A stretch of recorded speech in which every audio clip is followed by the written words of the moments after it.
السلام عليكم ورحمة الله وبركاته، متابعي الأعزاء مستمعي الأعزاء.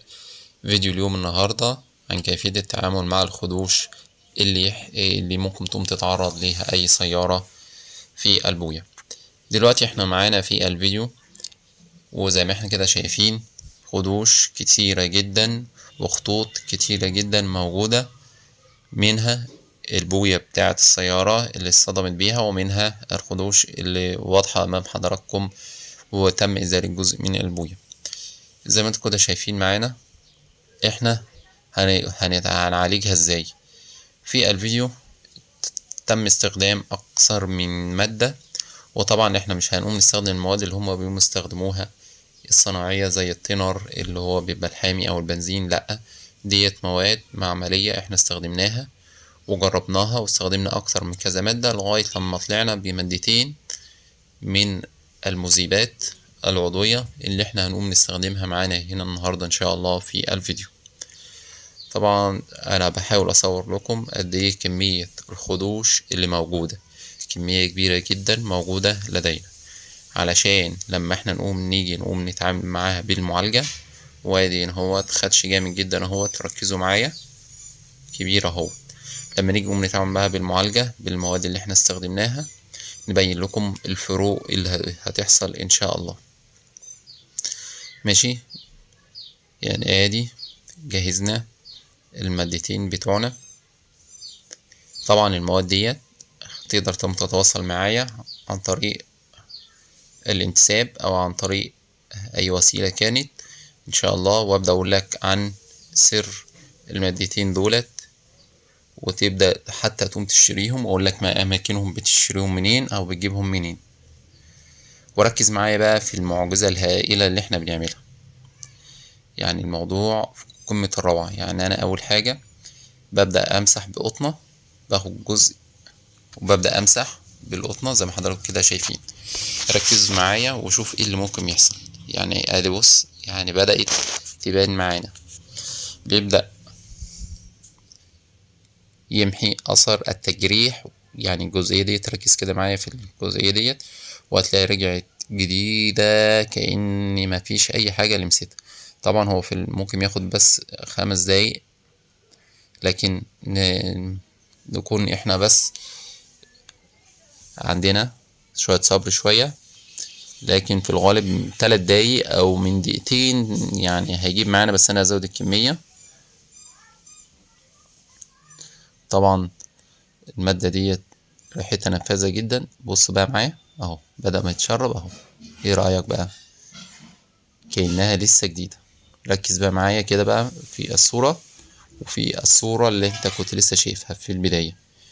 رجع جديد الرفرف، والبوية رجعت جديدة جدا هي، وكأنها ما تعرضتش لخدش او لجروح. مش هقولك مثلا هات القلمين اللي بيتباعوا بره او القلم اللي بيتباع بره مثلا وتقوم تدعك بيه او تجيب تينر، لا لا لا، دولت عبارة عن مادتين متوفرين في الشركات بتاعة الكيماويات، تقدر تقوم تجيبهم وتبدأ تقوم تدعك المكان الجرح او الخدوش، وهتقوم تحصل على نتائج مذهلة جدا جدا جدا. طبعا حضرتك شايف معايا النتائج. ماشي، سواء بقى العربية اتحكت في عمود وانت بتركن، او في حيطة وانت بتركن، او اتحكت مثلا في عربية وانت بتركن، كل ما هو عليك اللي انت تقوم هتجيب المادة الاولانية وتفضل تمسح بيها. وبعد ما تقوم تخلص بالمادة الاولانية هقولك تعمل ايه علشان ما يقومش يحصل مشكلة في البوية الاساسية بتاعة السائق بتاعة العربية. هنبدأ برضو نقوم نجيب المادة بتاعتنا ونبدأ نكمل دعك. انا طبعا الفيديو انا مختصره جدا، كل حاجة هي بترجع لأساسها والأصلها. ماشي تمام.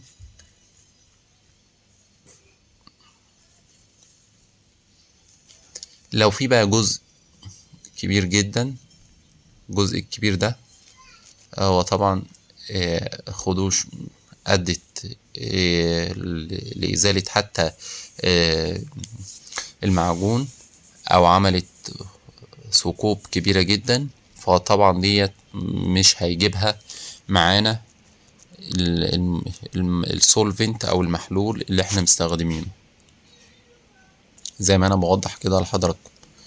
يعني الثقوب الصغيرة هو بيقوم يعالجها، والخطوط التخينة ديت بقى يا اما تملاها بلاستيك ماشي، وبعد كده تقوم تصنفرها بصنفرة 100، بعد كده تقوم تدعك بالمادة زي بلاستيك الريزين. برضو هيبقى فيه فيديو ازاي احنا نقوم نعالج الخطوط ديت بالريزين اللي هو البلاستيك. يعني ادي حتى التجريح وصل لغاية تحت من هنا، بوريكم ازاي يتم علاجه. وادي التجريح في كل حتة اهو احنا شلناه. هيبقى فاضل خطوط كبيرة جدا. الخطوط الكبيرة ديت علاجها اللي انت بتقوم هجيب الريزين ونقوم نحط عليه نلونه باللون الاسود. حتى كمان لو في تجريح في الازاز بتاع الكشاف ده هيبقى يحتاج تدليخ، بس احنا ما عندناش دلوقتي مجال ليه، لكن احنا بنبين لحضراتكم ازاي احنا نزيل الاثار البسيطة اللي هي بتبقى مش محتاجة لدهان. يعني الموضوع سهل جدا اهو. وبعد ما بخلص المادة الأولانية بحط مادة تانية علشان البوية ما يحصلهاش أي مشاكل بتاعتنا، لأن المواد ديت لها تأثير كبير جدا على الدهان ماشي. ببدأ برضو أمسح يعني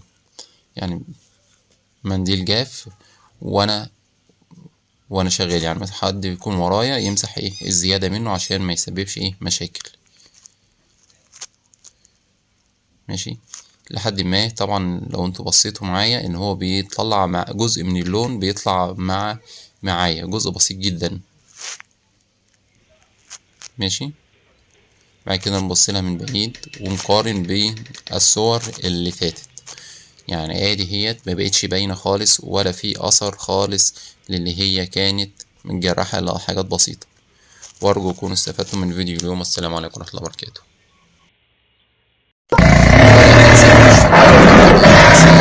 العلوم الحديثة حتى نستمر بتقديم كل ما هو جديد.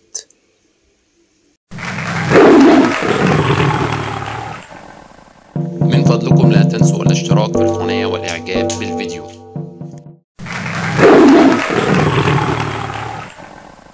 من فضلكم لا تنسوا الاشتراك في القناة والإعجاب بالفيديو.